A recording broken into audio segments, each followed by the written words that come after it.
Welcome to Name Check. I'm Michael Riedel of the New York Post in my hurricane outfit. For those of you who are not in New York, you may have heard that we've had this little thing called Sandy that's breezed Come and blow on you. in. Whoa! I'm in my biking outfit and all sorts of things. This is what we look like when Mother Nature decides to upend our lives. Delighted to be joined tonight by terrific young actor, writer, performer. RZA has a new movie out called The Man, I'm going to do it right, The Man with the Iron Fists. That's right, the man with the iron fist. You got it, you got it. I like how you did that. The Man with the Iron Fist. Very, very talented. We're delighted that you are here with us on My Name pleasure. Check.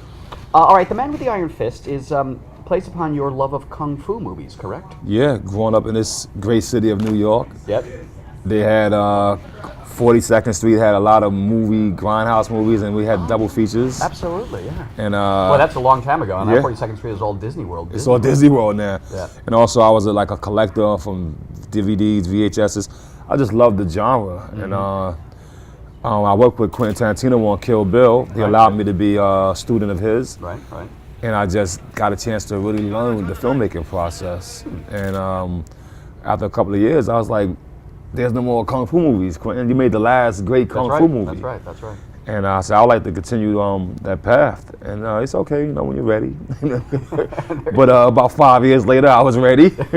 Well, you study with a master, so it takes a little while. Takes a little while. Take me back to 42nd Street and those grindhouse days, because anyone who's been in New York a while, as I have, 25 years here, remembers the Deuce, as we used to call it. Exactly. When it was tough but fun. It was tough, but fun. And for not the lack of a better word, for the urban brothers, we would go there on Easter with our best outfits on.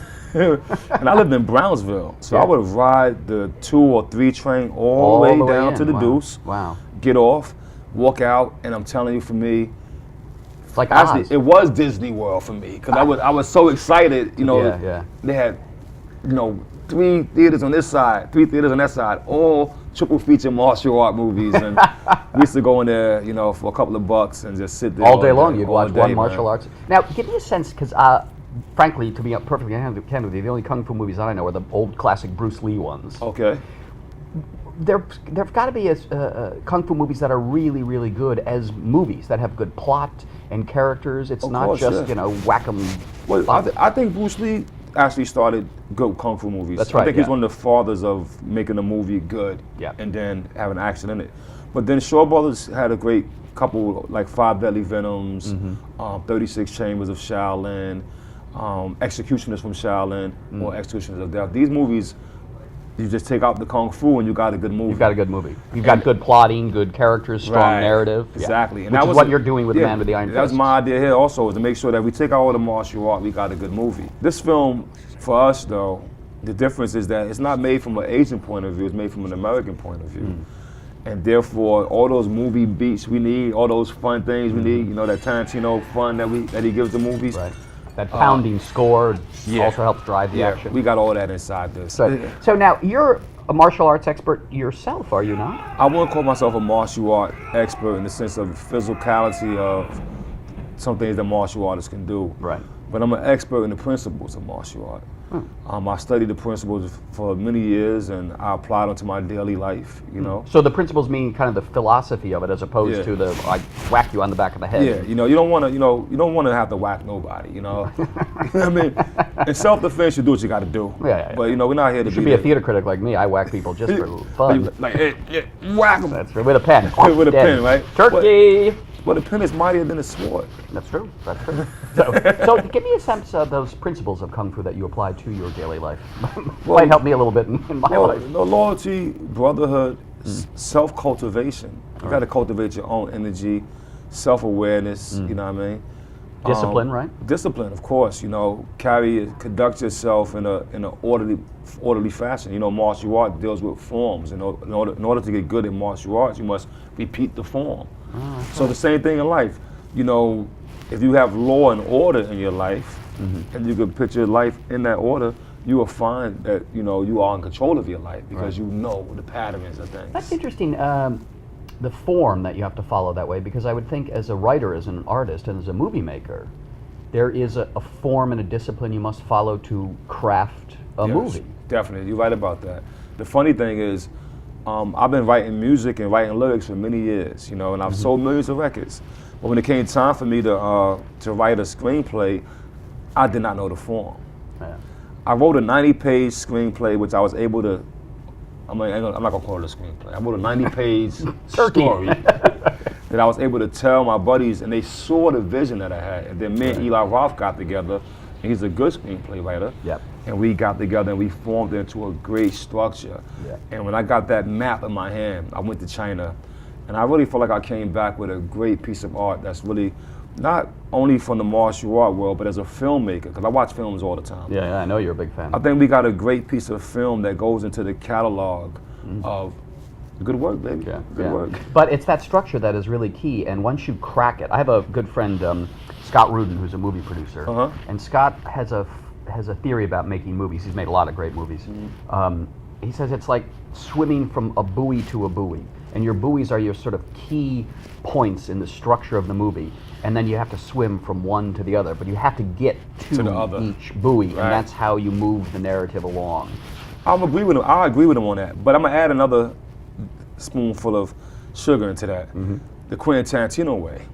Whereas we do have those buoys, but the way, long as you hit them all, is the point. You don't have to hit them all in the same way. Right, You can linear. do the breaststroke, you can do the backstroke, Exactly. you can do the crawl to get So you look there. at something like Pulp Fiction, Yeah. where he just shuffled the deck on us, but still kept us captivated. Right. Because each scene or each chapter had a complete feel of his own. That's right. That's something that that I think he brought to a modern day cinema, actually. That's right.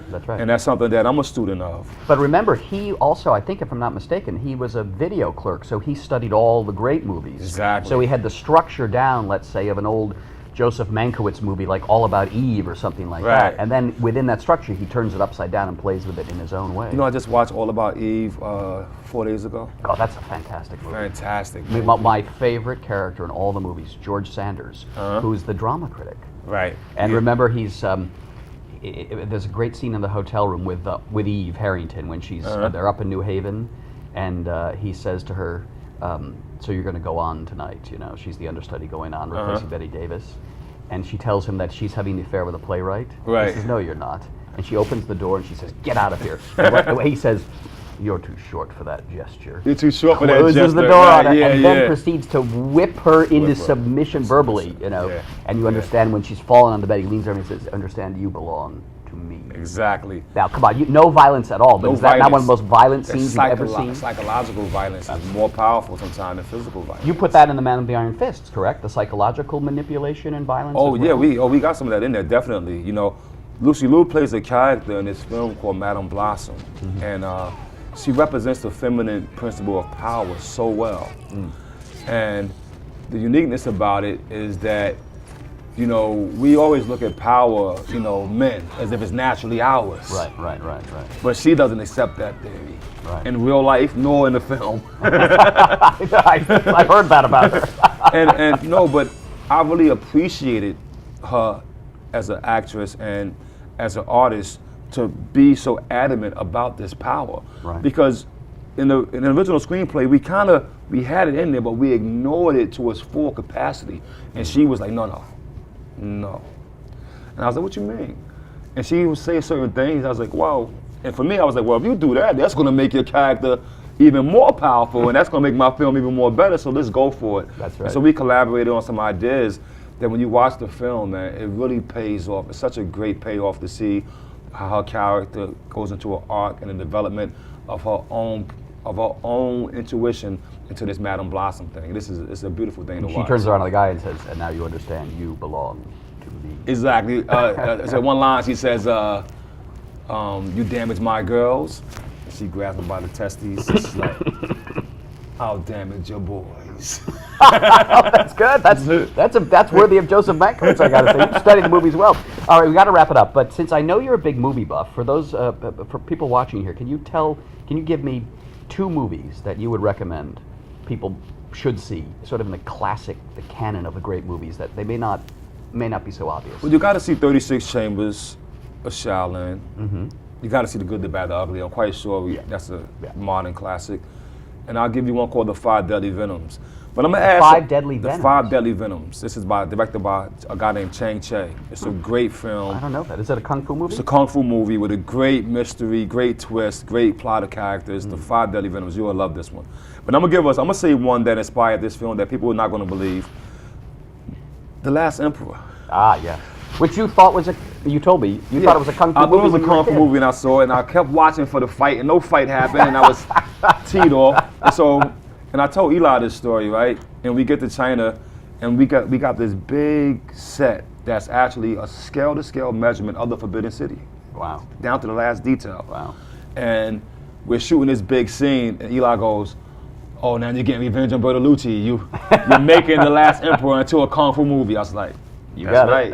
right. All right. The Man with the Iron Fists, an homage to Bertolucci's The Last Emperor. RZA, it's been a great pleasure talking about your career and movies with you. It's been fun, man. And don't miss The Man with the Iron Fist. Iron Fist.